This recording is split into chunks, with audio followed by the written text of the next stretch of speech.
Muy buenos días. De aquí a por 60 minutos, esto es Tiempo de Victoria, un espacio creado para compartir, para aprender, para crecer, para investigar, para escudriñar,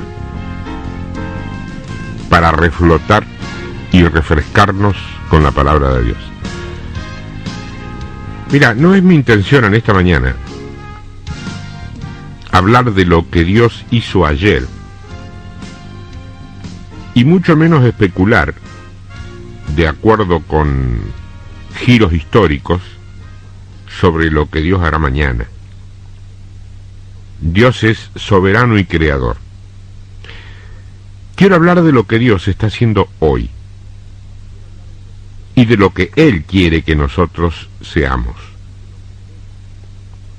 Y ojo, esto no es para líderes, porque por ahí dicen es muy profundo, es muy denso. Esto es para líderes.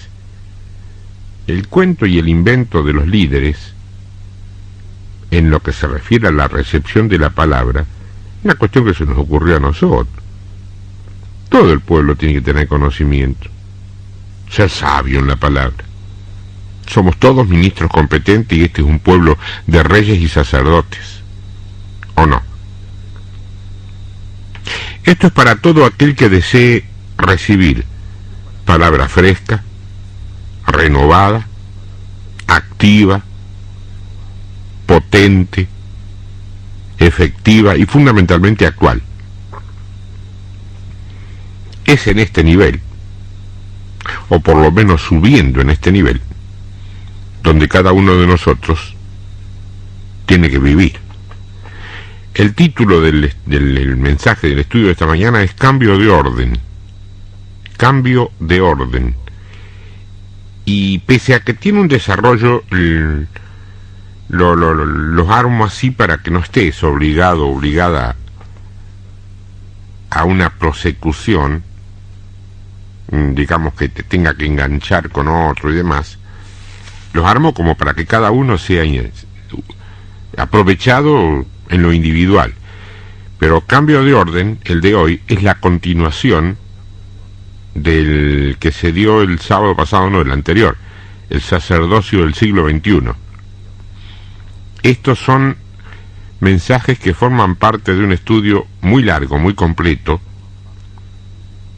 que de alguna manera podríamos llamar los principios sobre los cuales se fundamenta la Iglesia del siglo XXI. Ese sería el título general.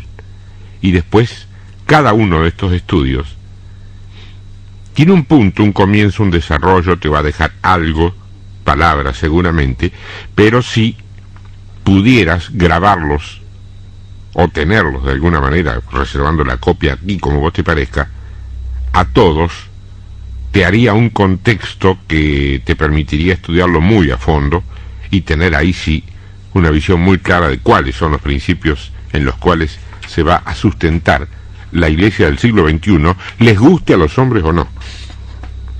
No te olvides que el fracaso, la rebeldía o la obstinidad del hombre no rechazan ni retrasan el plan de Dios.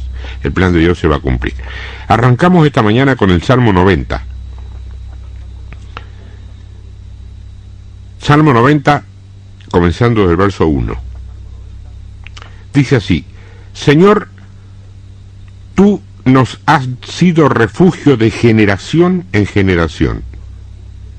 Antes que naciesen los montes y formases la tierra y el mundo, desde el siglo y hasta el siglo, tú eres Dios.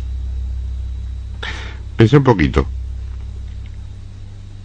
Antes que el mundo se formara, vos, hombre, mujer, ya eras. ¿Vos podés entender eso? Dice, antes que naciesen los montes y formases la tierra y el mundo desde el siglo y hasta el siglo, tú eres Dios.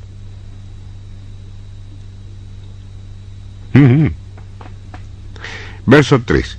Vuelves al hombre hasta ser quebrantado y dices, convertíos hijos de los hombres, porque 1000 años delante de tus ojos son como el día de ayer, que pasó, y como una de las vigilias de la noche. Una vigilia, vos sabés muy bien, equivale más o menos a un par de horas nuestras, 2 horas. Verso 5. Los arrebatas como con torrentes de aguas, son como sueño, como la hierba que crece en la mañana.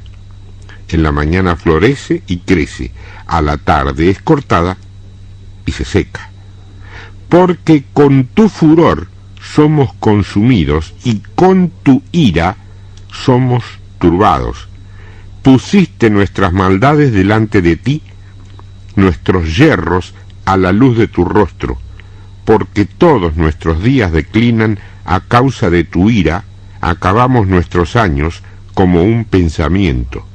Los días de nuestra edad son 70 años, y si en los más robustos son 80 años, con todo, su fortaleza es molestia y trabajo, porque pronto pasan y volamos.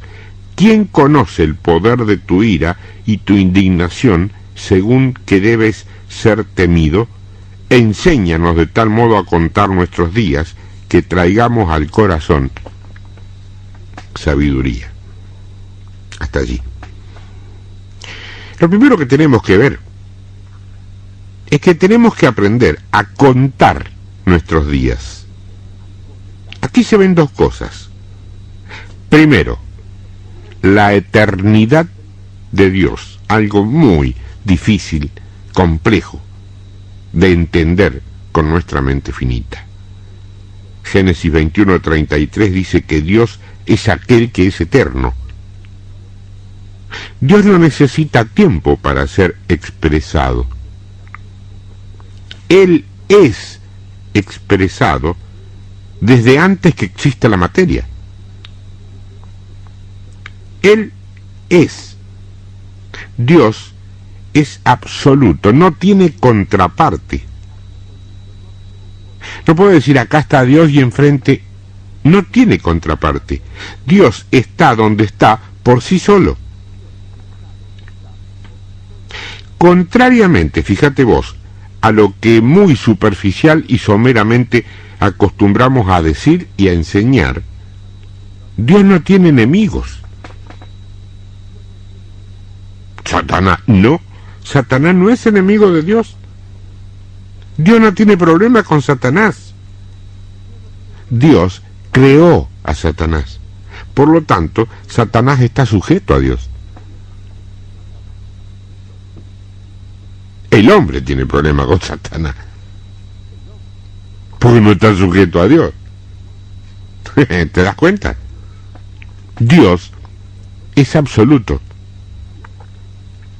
No tiene contraparte. Para Dios no existe la noche, no existe la muerte y no existe el mal. Hermano, sí, porque el mal para Dios obra para bien. ¿Quieres un ejemplo claro? La cruz, nada menos. ¿Qué era la cruz?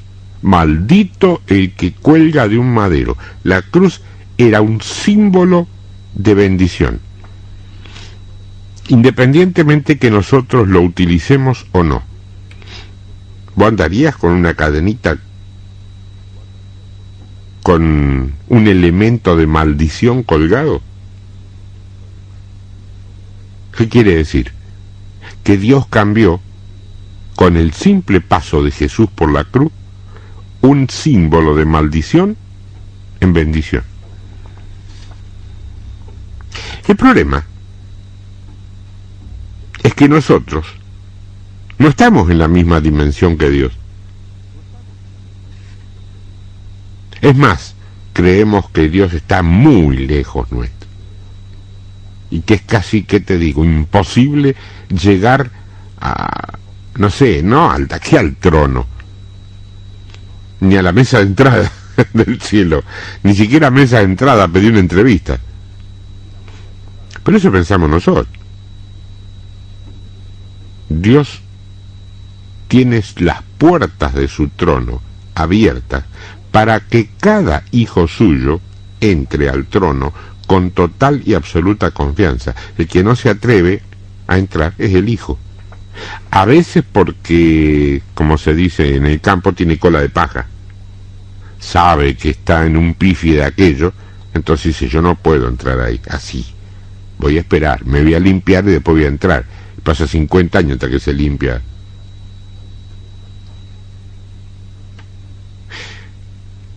Nosotros no estamos en la misma dimensión de Dios. Por eso, por esa misma causa, todavía, por ejemplo, le tenemos miedo a las enfermedades y obviamente le tenemos miedo a la muerte. Pues si no le tuviéramos miedo a la muerte, las enfermedades no nos tendrían preocupados. Vos te enfermas y sabés que si no le tenés miedo a la muerte, te enfermas, no te enfermas, te da lo mismo. Ahora, si todavía le tenés miedo a la muerte, te preocupa enfermarte. Pensalo.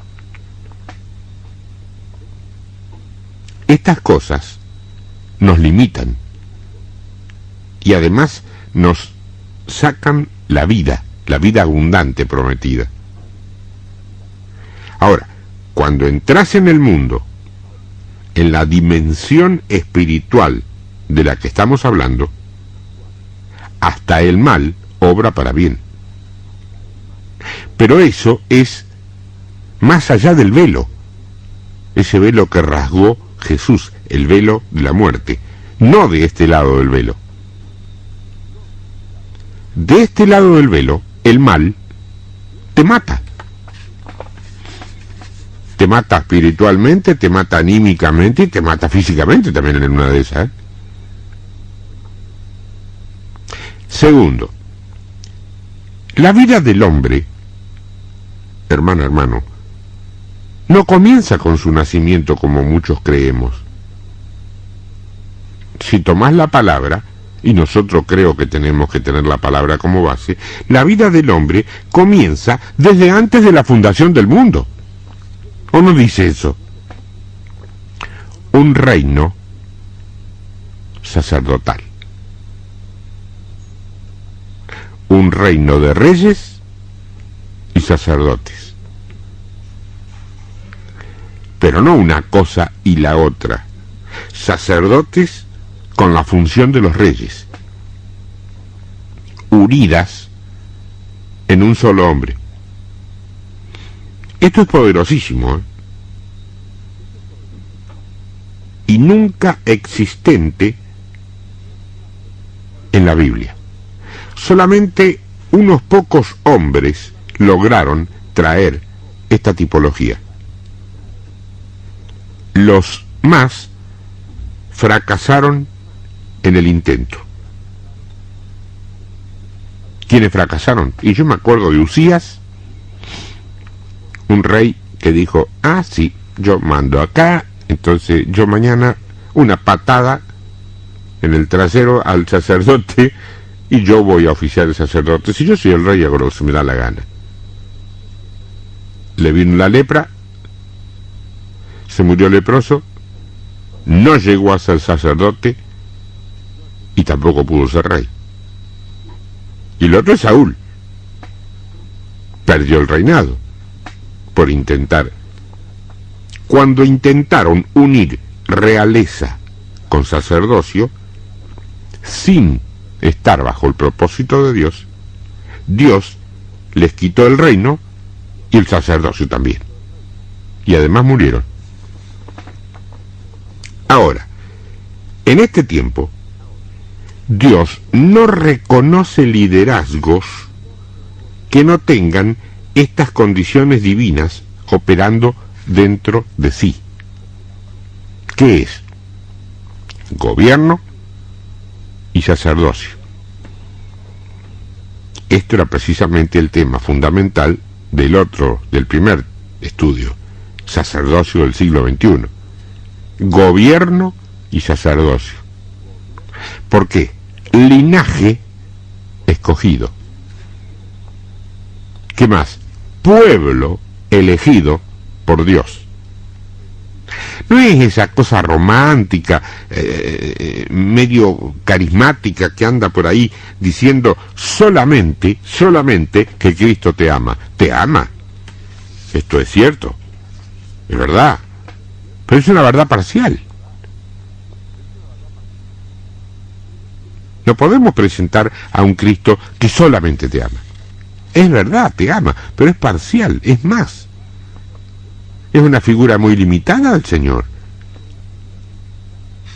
Una verdad parcial, fíjate vos, tiene una parte que se deja, ya sea por ignorancia o voluntariamente, se deja de lado y no se dice.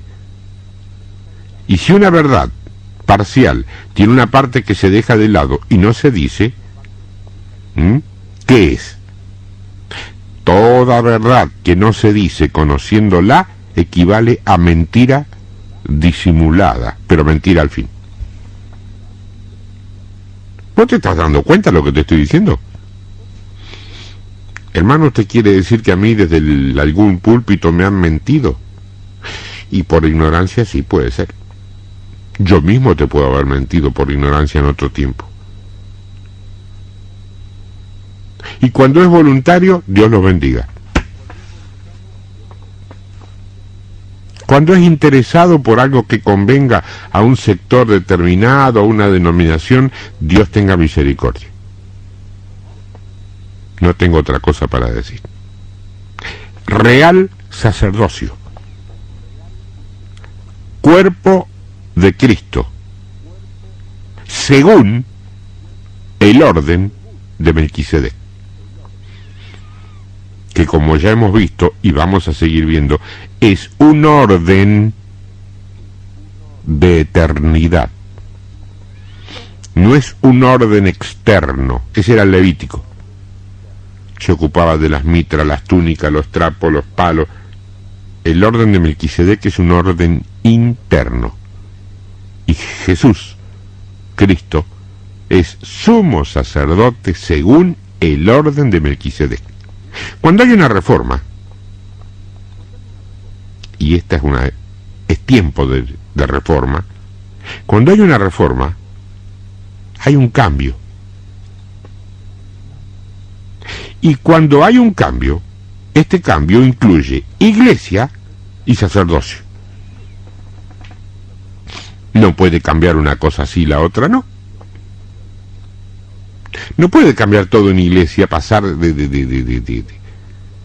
estoy hablando, ojo, no estoy hablando de las formas aquí, de que se cantaban himnos solemnes y de pronto pasamos a Marcos Witt pleno, que de pronto ya meter una guitarra en un templo parecía una irreverencia, ni hablemos de lo que era una batería.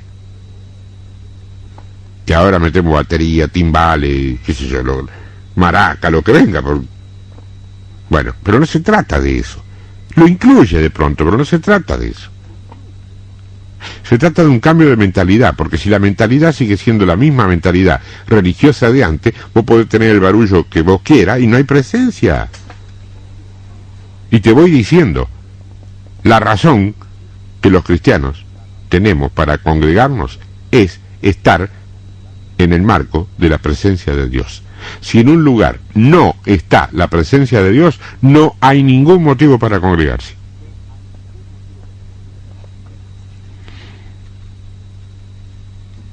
El libro de Eclesiastés, en el capítulo 3, en el verso 10, dice: yo he visto el trabajo que Dios ha dado a los hijos de los hombres para que se ocupen en él. Todo lo hizo hermoso en su tiempo y ¿ha puesto qué? Ha puesto eternidad. ¿Eternidad dónde? Ha puesto eternidad en el corazón de ellos, sin que alcance el hombre a entender la obra que ha hecho Dios. ¿Qué ha hecho cuándo? Desde el principio hasta el fin. Hay algo que se destaca con claridad, y que a lo mejor vos todavía no lo viste. El hombre es eterno. Lo que pasa es que el hombre anda en una posición espiritual en la que no entiende la grandeza de su vida. Lo que pasó en la caída del hombre fue que el hombre dejó de ver la eternidad. Quedó cautivo por algo llamado muerte. Pero cuando se habla de muerte, bueno, pensé en un sepulcro, en un nicho, en una bóveda, en un panteón. No. Y tus días terminándose. La muerte es como ese manto con el cual cubren a los muertos. ¿Cómo se llama? Mortaja. Con la mortaja. Es, en este caso, una especie de gran manto que cayó en la tierra, y todo el mundo que vos ves y conocés está viviendo ahora debajo de ese manto. ¿Vos me entendés? Eso es lo que no te permite vivir en un tiempo, por emplear una palabra muy sofisticada y moderna, conectado con la eternidad. Eso es lo que te limita, te enferma, te preocupa, te hace sentir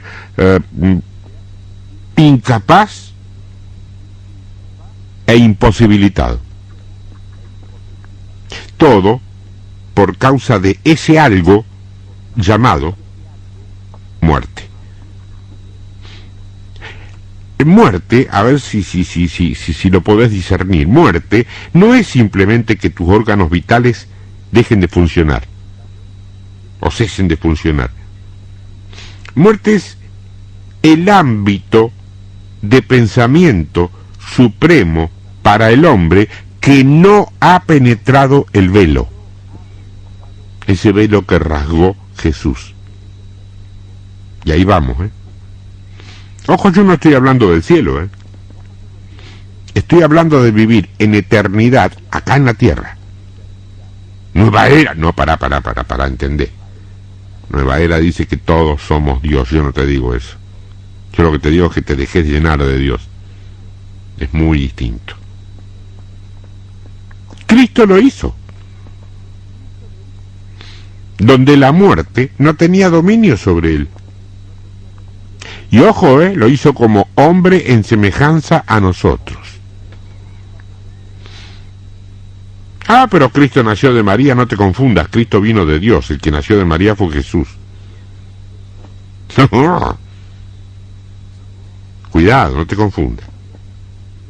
Soltó su gloria. Él no hizo, como hacen los magos, no hizo ningún truco para poder zafar. Mira, qué lindo idioma para predicar.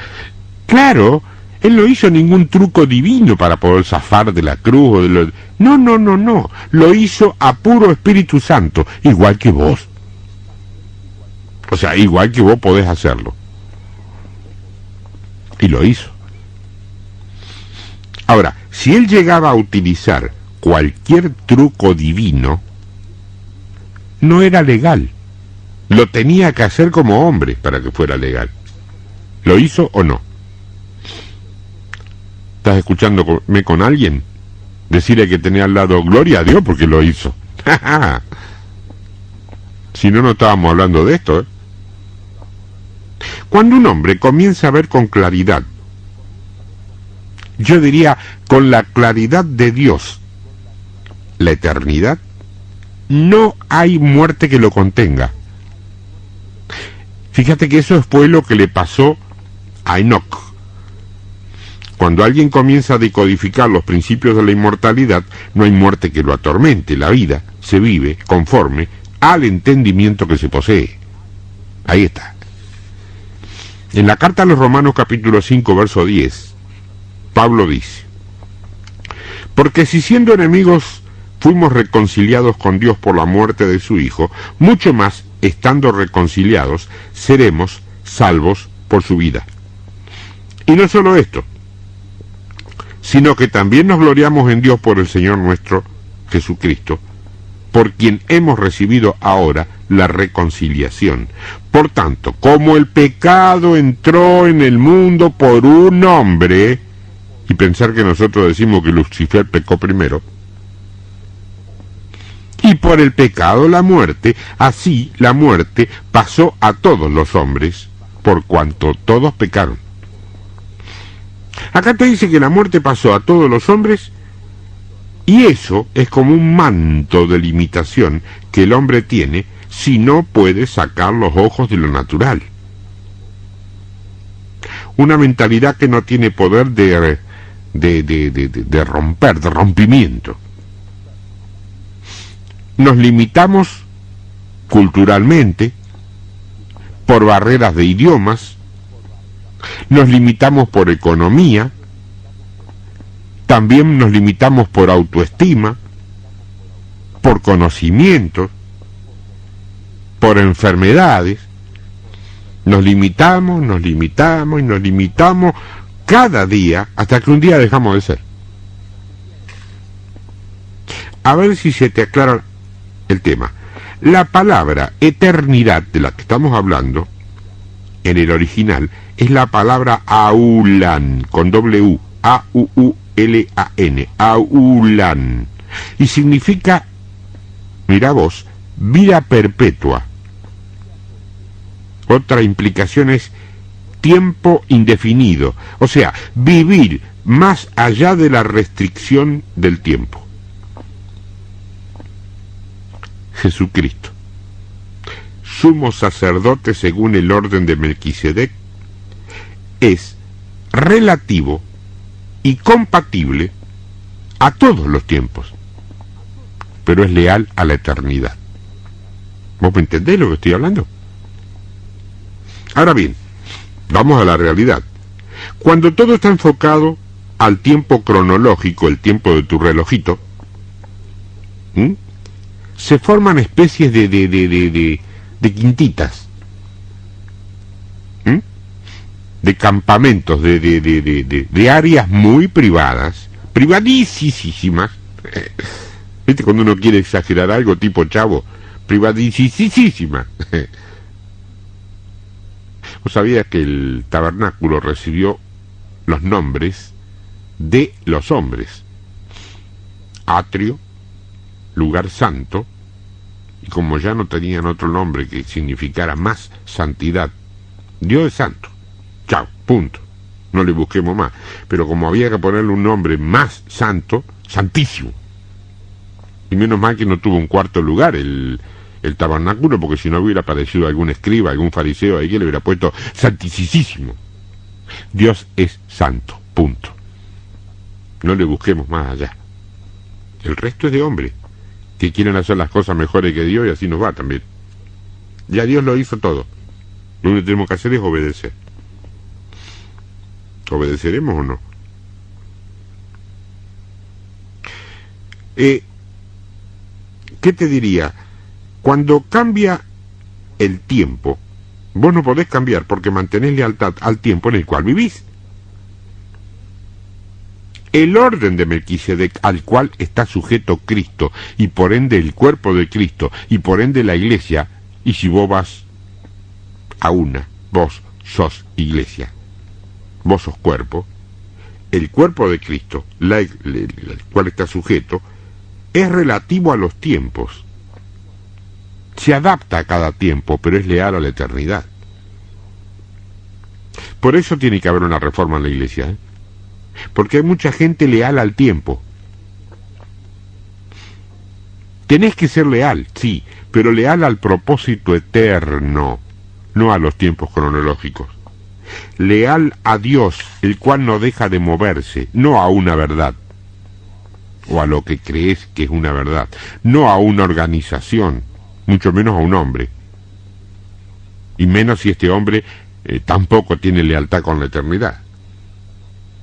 Si tiene lealtad con la eternidad, ahí no te hace mal pegártesele a ese hombre y tratar de mantenerlo cerca para poder compartir. Pero si no es leal a la eternidad, olvídalo. Olvídalo. En el libro de Esdras, capítulo 2, verso 59, dice: estos fueron los que subieron de Tel Mela, Tel Arsa, Querus, Adán e Immer, que no pudieron demostrar la casa de sus padres ni su linaje si eran de Israel. Esto tiene que ver con la genealogía, que Melquisedec no tiene. Hubo un grupo que volvió con Zorobabel que no tenía genealogía, historia, pedigree, abolengo. Ahora te hablo de esto. Ahora me voy a la pausa. Cuando vuelva a te charlo de este tema de la genealogía, que es muy interesante, porque te va a mostrar quién sos. Seguimos con el cambio de orden. Te voy a volver a leer el pasaje del libro de Esdras, porque es el que da base a este tema de la genealogía. Esdras capítulo 2, verso 59. Dice: estos fueron los que subieron de Tel Mela, de Tel Arsa, Querus, Adán con doble D, e Immer, que no pudieron demostrar la casa de sus padres ni su linaje si eran de Israel. Fíjate vos. Hubo un grupo, que volvió con Zorobabel, que no tenía genealogía, no tenía historia, no tenía nada. Pues fíjate, cuando un hombre se iba a casar con una mujer en ese tiempo, el futuro suegro le preguntaba: ¿y vos quién sos? Esto no significaba, como hoy podríamos suponer, a dónde trabajaba o cuánta plata tenía. Esa pregunta significaba: decime quiénes son tus padres, decime de quiénes venís, porque si en una de esas llegás a venir de los hijos de Cam, estás maldito, y en ese caso no te vas a poder casar con mi hija. El linaje, esto es el linaje, era importantísimo para la herencia, para entrar, para tener privilegios, para poder ministrar. Y estos que estamos viendo eran gente que no tenían cómo demostrar que eran de Israel. Todo el mundo sabía que eran de Israel, pero eso no bastaba, tenían que demostrarlo. El verso 60 sigue, dice: los hijos de Delaía, los hijos de Tobías, los hijos de Necoda, 652, y de los hijos de los sacerdotes, los hijos de Abaía, los hijos de Cos, los hijos de Barzilai, el cual tomó mujer de las hijas de Barzilai Galaadita, y fue llamado por el nombre de ellas. Estos buscaron sus registros de genealogías, y no fue hallado. Y fueron excluidos del sacerdocio, y el gobernador les dijo que no comiesen de las cosas más santas hasta que hubiese sacerdote para consultar con Urim y Tumim. Urim y Tumim eran unas especies de instrumentos sagrados, como unos dados que usaban los sacerdotes para, según ellos, indagar sobre la voluntad de Dios. Como si vos tiraras la taba y dijera: de acuerdo a cómo caiga, Dios quiere una cosa y otra. Vos querés que yo te diga cómo va a caer, no te le voy a decir nada. No, vos sabés cómo se llaman los lugares de la taba, del huesito ese. Pero se hacía esto. Ahora, está claro que la genealogía le daba identidad y entidad a la persona. No te confundas con la terminología, ¿eh? Una cosa es identidad. Eso está en tu documento. ¿Quién sos? Y entidad es qué representás. No es lo mismo. Ahora, esta gente la tenía, estaba todo bien. No la tenía, fuera, no sirve. No podía ser sacerdote. Si tenía identidad y entidad, listo, ningún drama. Pero si no tenía identidad o entidad no podía ser sacerdote. Pero fíjate que Melquisedec no tenía genealogía. No se sabe quién era su madre, ni quién era su padre. No tenía, ¿qué te digo?, ni por dónde empezar con la línea genealógica. ¿Quién sos? Y soy Melquisedec, de Melquisedec, de Melquisedec, y ahí nomás. Entonces, ¿quién te cree que sos?, le podían preguntar. ¿Qué hubiera contestado él?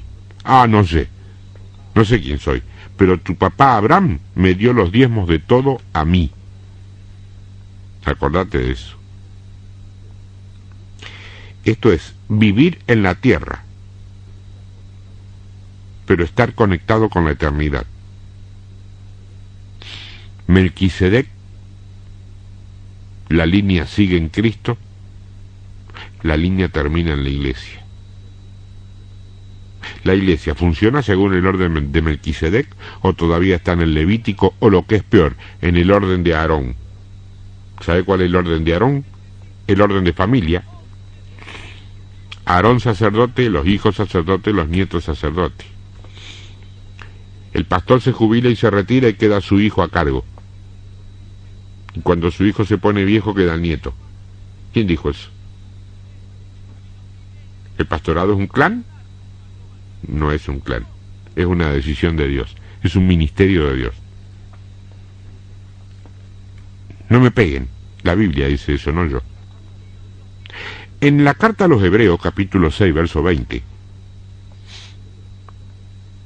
Hebreos 6:20 dice: donde Jesús entró por nosotros como precursor, hecho sumo sacerdote para siempre, según el orden de Melquisedec.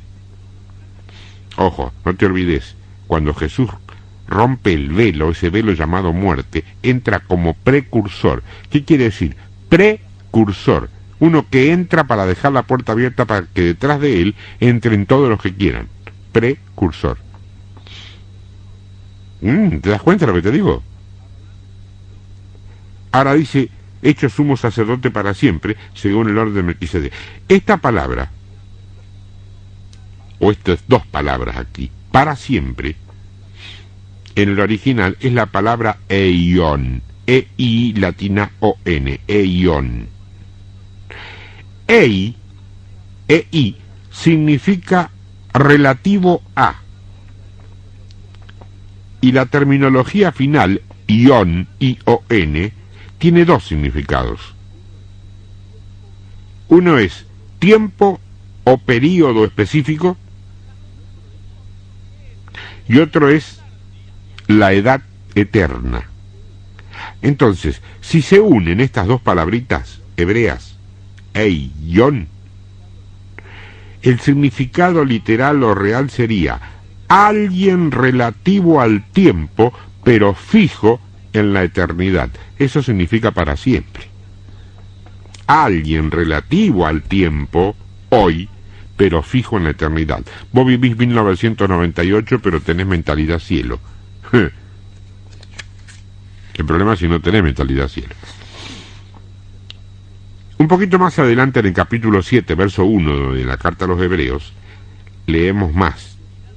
Dice: porque este Melquisedec, rey de Salem, sacerdote del Dios Altísimo, que salió a recibir a Abraham, que volvía de la derrota de los reyes, y le bendijo, a quien asimismo dio a Abraham los diezmos de todo, cuyo nombre significa primeramente rey de justicia y también rey de Salem, esto es, rey de paz, sin padre, sin madre, sin genealogía, que no tiene principio de días ni fin de vida, sino hecho semejante al Hijo de Dios, permanece sacerdote para siempre. Si hay un pasaje esclarecedor, si los hay, sobre lo que es Melquisedec, es este del capítulo 7 de Hebreos. Pero acá fíjate vos, donde dice para siempre, en este texto, permanece sacerdote para siempre, dice. Acá la palabra para siempre no es eión en el original, acá es diáforo, se escribe D-I-A-P-H-O-R-O, diáforo, y significa transferir, acarrear, llevar transportar responsabilidad sería. O sea, es un sacerdocio que tiene una relatividad continuada, que no se destruye, y esto tiene que ver con ese encuentro nocturno entre Jesús y Nicodemo, en una discreta y clandestina medianoche de aquellos días. ¿Pues te acordás? Está en el Evangelio de Juan, capítulo 3, podemos empezar desde el verso 9. Ahí dice, respondió Nicodemo y le dijo, ¿cómo puede hacerse esto? Nacer de nuevo. Respondió Jesús y le dijo, ¿eres tú maestro de Israel y no sabes esto? De cierto te digo que lo que sabemos hablamos, y lo que hemos visto testificamos, y no recibís nuestro testimonio. Atención ahora, si os he dicho cosas terrenales y no creéis, ¿cómo creeréis si os dijere las celestiales? La única forma de hablar de cosas espirituales es usando un ejemplo natural para que vos lo comparés. Porque lo espiritual no tiene expresión si es que no lo forramos antes con naturaleza.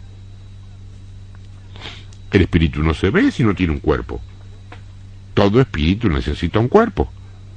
El Espíritu Santo, para obrar con poder y gloria, necesita un cuerpo.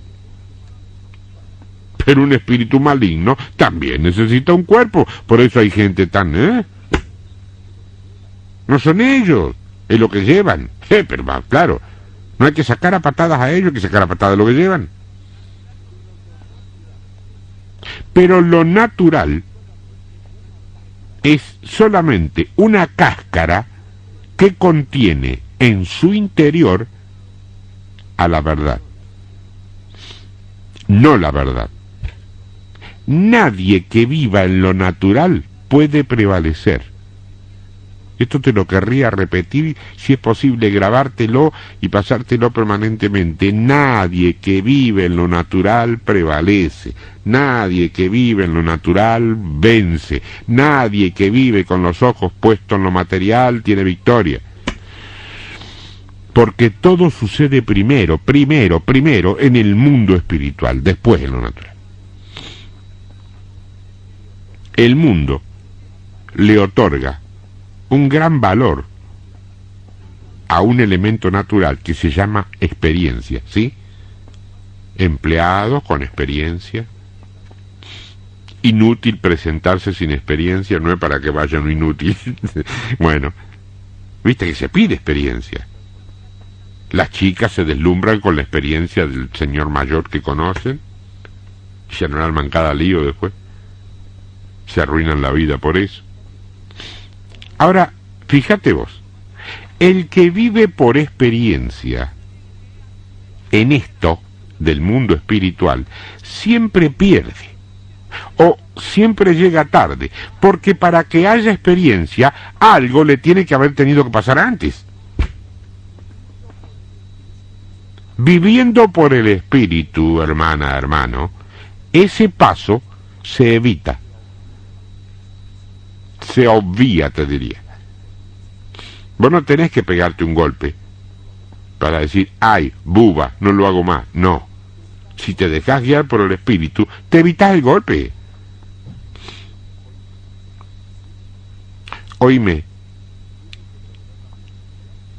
¿Tiene que perder la virginidad una señorita para poder ir a los pies de Cristo, arrepentirse y después sentirse perdonada y redimida? ¿Y si se deja guiar por el Espíritu Santo y se casa siendo virgen, no es mejor? Y se evita todas las lágrimas, el dolor. Ajá. Ahí voy. Ah, tiene experiencia. Ah, te la regalo. A mí dame el Espíritu Santo y te regalo toda la experiencia que vos quieras. Verso 13. Nadie subió al cielo sino el que descendió del cielo, el Hijo del Hombre que está en el cielo. A esto casi que lo podemos imaginar. Pues fíjate, Nicodemo lo mira a Jesús y le dice, para un cachito. Entonces Jesús, estamos reproduciendo un diálogo, ¿viste? De aquel, como si fuera hoy. Nicodemo dice, para un cachito. Entonces Jesús lo mira y dice, ¿qué te pasa, Nico? ¿No entendés? Te estoy diciendo que nadie subió a esa esfera alta, sino el que descendió de la esfera alta y que vive en esa esfera. ¡Oh! ¡Qué lío se le armó Nicodemo! Ahora, ¿a dónde estaba Cristo en ese momento? Estaba parado en la tierra. ¿Pero viviendo dónde? Estamos hablando, no te olvides, de un sacerdocio relativo. Cristo vino y era relativo, compatible, adaptado a la cultura de su tiempo. Sin embargo, Él era antes que Abraham. Te lo repito, Cristo no nace, Cristo es eterno. El que sí nace es Jesús, no te confundas. La creación se creó en Cristo. En el principio era el Verbo. ¿Te acordás? Cristo no nace. Ahora, sin embargo, cuando Él llegó, vestía con los trajes de su tiempo, no andaba con una cosa anticuada ahí, con cuello almidonado, una corbata de cartón. Él era un hombre práctico, pero eterno, en su mentalidad. ¿Me estás entendiendo? Te hago mucho lío.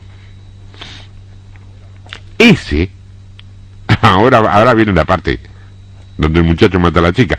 Ese es el nuevo sacerdote que Dios está levantando. Una gente que vive en la tierra, en Argentina, en Rosario, pero que la tierra no lo imita.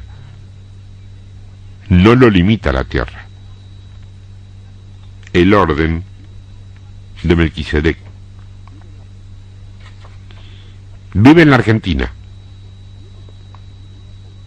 y tiene ciudadanía por su documento perteneciente a la República Argentina, pero no actúa ni obra como argentino, actúa y obra como un hijo de Dios. Porque querés que te dé una novedad, a la Argentina, mi querida hermana, mi querido hermano, no la va a cambiar alguien que obre como argentino, la va a cambiar un hijo de Dios, o muchos, de adentro para afuera. Ningún cambio que valga la pena se ha hecho de afuera para adentro.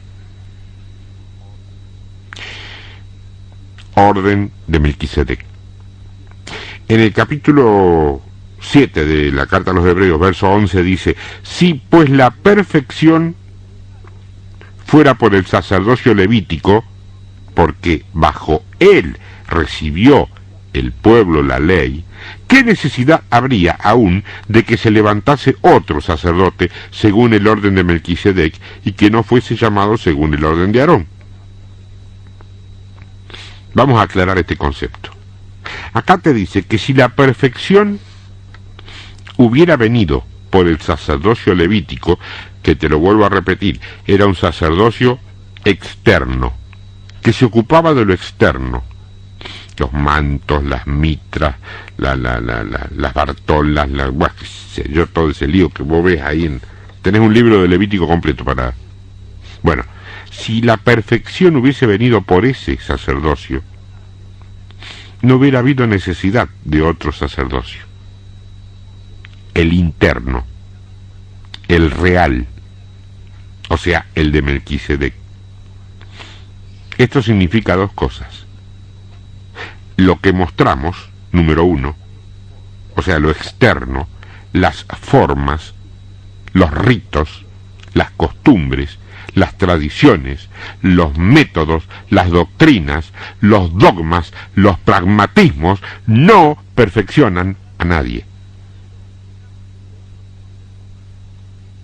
El otro sacerdocio, el interno, el de Melquisedec, ese que pertenecía a Jesús, ese sí perfecciona. Ese es el orden. Por eso es tiempo de reforma. Por eso. Cambio de sacerdocio, cambio de ley, reforma. Verso 12 dice, porque cambiado el sacerdocio, necesario es que haya también cambio de ley. O sea, es necesario que haya un cambio de ley. Primero está Melquisedec. Luego están Aarón, los levitas, la ley. Y luego está Melquisedec otra vez. En Cristo. Cristo no viene gobernado por los 10 mandamientos, ¿eh? Cristo opera bajo el gobierno, bajo el sustento, bajo el principio de la eternidad. Melquisedec. Por eso los fariseos no lo entendían. Por eso los religiosos no te entienden a vos ni a mí. Cambiado el sacerdocio, cambiará la ley. ¿Qué dijo él? Dijo, se terminó, yo voy a cambiar esto. Los fariseos ¿qué hicieron? Lo miraron y dijeron, pero vos no podés cambiar esto. ¿Cómo va a cambiar esto si ni siquiera sos levita? Pero él les dijo, ¿cómo? ¿No se acuerdan que los levitas, representados por Abraham, me dieron los diezmos a mí? No lo entendieron. No lo entendieron. Él hablaba de Melquisedec. Ellos veían lo natural. Es que la ley se define como lo siguiente: doctrinas o principios que determinan la conducta o el comportamiento de la gente. Hoy vivís de acuerdo con lo que vos entendés que se te es permitido. Cuando hay cambio de sacerdocio, eso cambia. Estamos en un cambio de sacerdocio que demanda que nuestro estilo de vida cambie. No podemos predicar la revelación de hoy y vivir bajo los principios cotidianos de ayer. Cambio de ley. Ya no es un simple cambio de sacerdote, de hombre. Ahora es el reino. Recordá que somos un reino de reyes y sacerdotes. Pues fíjate que la palabra de Dios no es doctrina. Ajá. En 2 de Timoteo, capítulo 3, verso 16, dice que la palabra de Dios es buena para doctrina. Y si es buena para doctrina, entonces la palabra en sí no es doctrina. Porque doctrina es una enseñanza. Son principios que gobiernan comportamientos extraídos de la palabra. Pero la palabra en sí no es doctrina. ¿Sabés lo que es la palabra? Una fuente inagotable. Y una fuente que está permanentemente renovándose con agua que sale, y que brota, y que brota, y que brota, y que brota, y que brota. No es una fuente de agua estancada, ¿eh? Muchos predican una palabra que emana de una fuente de agua estancada. No cambia nada, siempre igual. Por eso es que el que trata de vivir la letra se muere, porque la letra no es una doctrina, solamente es un espejo. Y si no sabes ver correctamente en ese espejo, te mata. La doctrina nos instruye para conducta. Tenemos que tener una mentalidad que va después de lo levítico, lo externo, y antes de lo levítico, o sea, post-levítica, pre-levítica. Melquisedec existe fuera de la función levítica. La función levítica tenía, y tiene todavía, su énfasis mayor en obras muertas. Melquisedec, o sea, Cristo, opera fuera del círculo de las obras muertas. Y todo ese sacerdocio va mucho más allá de lo que son obras exteriores. Ritualismo, acción social, todo lo que vos quieras. Finalmente, Evangelio de Juan, capítulo 8, verso 53. Ahí le dicen a Jesús: ¿eres tú acaso mayor que nuestro padre Abraham, el cual murió? Y los profetas murieron. ¿Quién te haces a ti mismo? Respondió Jesús: si yo me glorifico a mí mismo, mi gloria nada es. Mi Padre es el que me glorifica, el que vosotros decís que es vuestro Dios. Pero vosotros no le conocéis, mas yo le conozco. Y si dijere que no le conozco, sería mentiroso como vosotros. Pero le conozco y guardo su palabra.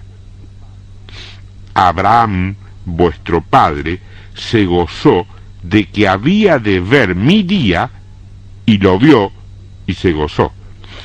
Pero Abraham no vio a Cristo, pero vio a Melquisedec. Abraham no se tropezó con algo. Él vio el día del orden de Cristo, del cambio de orden. Y entró en esa esfera y vivió allí, antes que la ley. La palabra vio, en el original, es la palabra oída, igual que oída de oír, oída. Significa estar plenamente consciente de. Eso ocurrió 530 años antes que la ley. Abraham entendió algo que fue introducido miles de años después. Abraham vio a Cristo y se gozó, vio mi día y se gozó en Melquisedec. La comunión que tenés con Dios,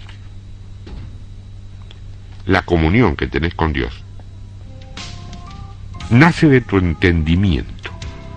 Te diría desde tu entendimiento. Abraham vio el orden de Melquisedec y vivió en ese orden. Todo lo que vino después y que tuvimos que asimilar no nos puede hacer olvidar que, por ejemplo, Adán tenía agua, algo que comer y una piedra, pero sin embargo tenía comunión con Dios sin necesidad de un mediador. Ese es el cambio de orden. Ese es un punto, uno de los puntos de la Iglesia del siglo XXI. Se terminan los intermediarios, los mediadores. Es lo que te decía al principio. Vos, en obediencia, en fidelidad, en lealtad, tenés acceso al trono de Dios. No tenés que darle el mensaje a Moisés para que Moisés se lo lleve a Dios. No tenés que ir a decirle a tu pastor: pastor, cuando ore, dígale a Dios que le diga qué piensa de mí. Tu pastor no es el intermediario. Es el que te potencia para que vos puedas tener la confianza, la transparencia y la limpieza de poder entrar al trono de Dios. Para eso hace falta un cambio de orden. Y para mucho más. Más adelante te vas a ir enterando. Pero en principio, la única dependencia total del creyente es de la voluntad de Dios. y de todo y todos aquellos y aquello que estén sujetos a la voluntad de Dios. En todo lo demás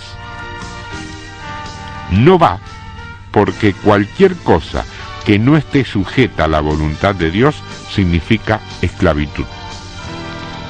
Y la vida en Cristo es precisamente libertad. Me parece que lo entendiste, ¿no? Dios te bendiga. Con Tiempo de Victoria nos volvemos a ver las caras, aunque sea imaginariamente. Dios te bendiga.